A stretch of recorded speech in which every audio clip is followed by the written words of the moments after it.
തിരുവനന്തപുരത്ത് ഇന്നും ജലവിതരണം തടസ്സപ്പെടും. വാട്ടർ അതോറിറ്റിയുടെ തിരുമല കരമന സെഷൻ പരിധിയിലെ 34 ഇടങ്ങളിലാണ് ജലവിതരണം പൂർണ്ണമായും മുടങ്ങുക.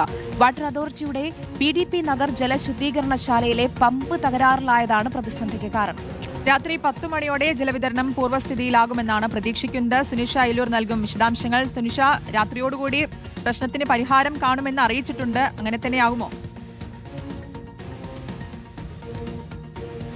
ഉറപ്പായിട്ടും ശ്രുതി, ഇത് സാധാരണ രീതിയിൽ ചില ഘട്ടങ്ങളിൽ തിരുവനന്തപുരത്ത് ഉണ്ടാകാറുണ്ട്. ഒരുപക്ഷെ അറ്റകുറ്റപ്പണികളുടെ ഭാഗമായിട്ടായിരിക്കും, അല്ലെങ്കിൽ ഇപ്പോൾ ആ പമ്പ് പൊട്ടി എന്നുള്ളതാണ് മനസ്സിലാക്കാൻ കഴിയുന്നത്. അതിന്റെ ഭാഗമായി തന്നെ കഴിഞ്ഞ ദിവസം 8 മണിയോട് കൂടിയായിരുന്നു.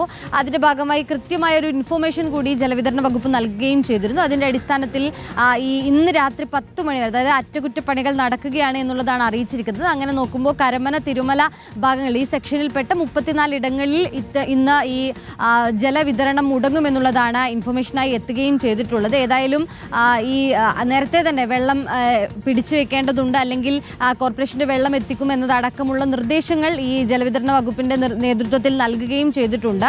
മറ്റിടങ്ങളിൽ ഇപ്പോൾ അറ്റകുറ്റപ്പണികൾ നടക്കുകയാണ്. ഒരുപക്ഷെ ഇന്ന് രാത്രി 10 മണിയോടുകൂടി തന്നെ പണികൾ പൂർത്തിയാക്കാൻ കഴിയുമെന്നുള്ളത് തന്നെയാണ് പ്രതീക്ഷിക്കുന്നത്. സാധാരണ രീതിയിൽ തന്നെ തലസ്ഥാനത്തെ പല ഇടങ്ങളിലും ഇത്തരത്തിൽ അറ്റകുറ്റപ്പണികൾ നടക്കുന്നതിന്റെ ഭാഗമായി ഒരു നേരത്തെ തന്നെ മുന്നറിയിപ്പ് നൽകിക്കൊണ്ട് ഇത്തരത്തിൽ ജലവിതരണം മുടങ്ങാറുണ്ട്. ഏതായാലും ഇപ്പോൾ പമ്പ് പൊട്ടിയതിന്റെ ഭാഗമായാണ് ജലവിതരണം മുടങ്ങിയിരിക്കുന്നത്. ഇന്ന് രാത്രിയോടുകൂടി തന്നെ അറ്റകുറ്റപ്പണികൾ പൂർത്തിയാക്കി ജലവിതരണം പൂർവ്വസ്ഥിതിയിലേക്ക് ആക്കുമെന്നുള്ളതാണ് അധികൃതർ അറിയിക്കുന്നത്. ശ്രുതി, ഹരിപ്രിയ. സുനിഷ അയിലൂരാണ് വിവരങ്ങൾ നൽകിയത്. തിരുവനന്തപുരത്താണ് ഇന്നും ജലവിതരണം തടസ്സപ്പെട്ടത്. എന്തായാലും രാത്രിയോടുകൂടി പ്രതിസന്ധിക്ക് പരിഹാരം കാണുമെന്നാണ് അറിയിച്ചിരിക്കുന്നത്.